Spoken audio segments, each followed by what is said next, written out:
The House of Representatives is now officially back in session starting today, and we may possibly see a new stimulus proposal and a new bill is being introduced to potentially forgive and cancel all deferred payroll taxes that was part of President Trump's executive order. This is Sam Kwok, one of the Kwok brothers, and welcome back to your next stimulus check and news update, September 14th, 2020. Here is your next stimulus news. Now, first and foremost, U.S. House of Representatives is now back in session starting today, and talks of a new proposal is already in place. So we'll get to that detail in just one second, but we have to set the stage as to what's happening and what has happened to give you guys the context for the stimulus package. Now, before we get to the details of this new possible stimulus package, we first need to set the stage as to what has been going on and what's happening with the stimulus package talks.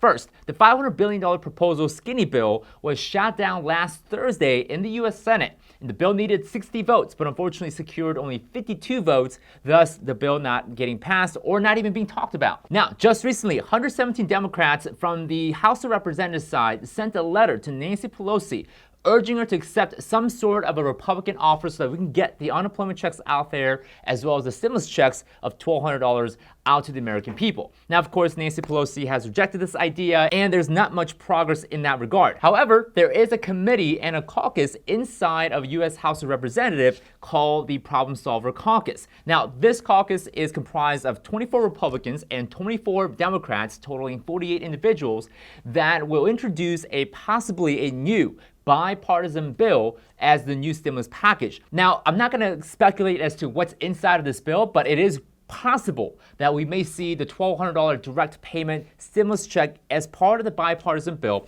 We also may see an extension of $300 to $600 a week of unemployment benefit, possibly till the end of the year. Now, we may also see other stipulations like what we talked about in the past, such as liability protection, additional funding for a paycheck protection program. I mean, heck, we may see additional funding for EIDL, the Economic Injury Disaster Loan that was so abused and there was so much fraud involved. But we may see a fresh round of stimulus checks out, as well as unemployment funding, even possibly funding for state and local government. We may just have to see. Now, some YouTubers and experts speculate that the bill could be anywhere between $1.3 trillion to $1.8 trillion, which is a little bit more than what Republicans suggested and what Democrat leaders wanted as far as the total amount. So this bill, bipartisan bill, may just get introduced this week, hopefully tomorrow, and may get passed before the Senate and the U.S. House Representatives session is over. And of course, it becomes a law after the president signs on the bill. Now,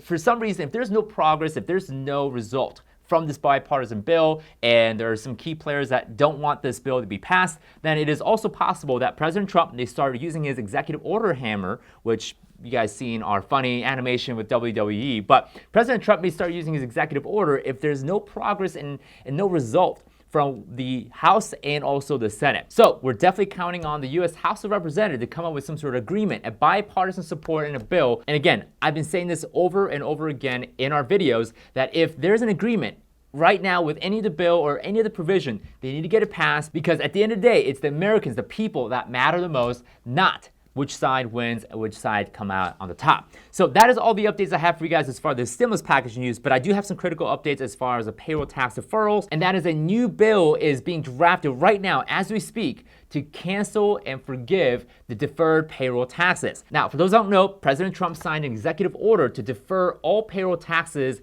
till the end of this year. Now, this is not a payroll tax cut, which is different, because payroll tax deferral simply means that all the taxes that you would have paid as far as your payroll taxes are simply just being deferred and being postponed till next year. So probably you'll have to pay it when you file your taxes in 2021.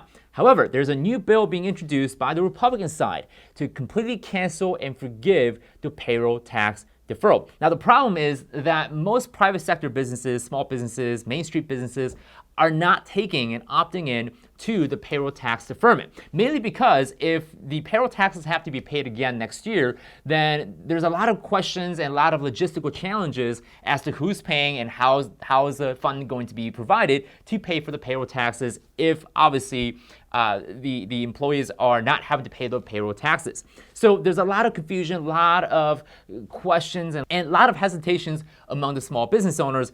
And obviously, not a lot of businesses are taking this advantage right now. So part of the reason why I believe a new bill is being drafted is to encourage and motivate individuals to use the payroll tax deferral and completely convert this to be a payroll tax cut and forgiveness so that more employees can get more money out of their paychecks, and hopefully this will help the economy and stimulate the economy so that we can all get back to somewhat of a normal. Now, of course, the option right now for federal employees, including members of military, they don't have an option. They have to take the deferment. Okay, so next year, between January to April, they have to pay double the amount of payroll taxes because the payroll taxes right now are being deferred. So what that basically means is that if the payroll taxes are forgiven, then of course the members in the military as well as employees of federal agencies don't have to pay double payroll taxes next year, which is a good thing for our military members, men and women serving our country. So that is all the updates I have for you guys today as far as stimulus package as well as the payroll taxes.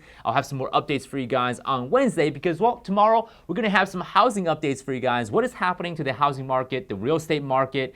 Is there going to be a housing crash this year? What if the price of housing drops? What do we do? So Daniel has gotten a lot of interesting news for you guys tomorrow night. So we'll catch back up on Wednesday night to give you guys all the latest updates when it comes to the stimulus package, stimulus news, and your latest information that matters to you most. So with that being said, definitely subscribe to our channel if you guys want the latest update. Definitely hit the notification icon so you don't miss any of our videos. And we'll see you guys on Wednesday night. Take care, guys.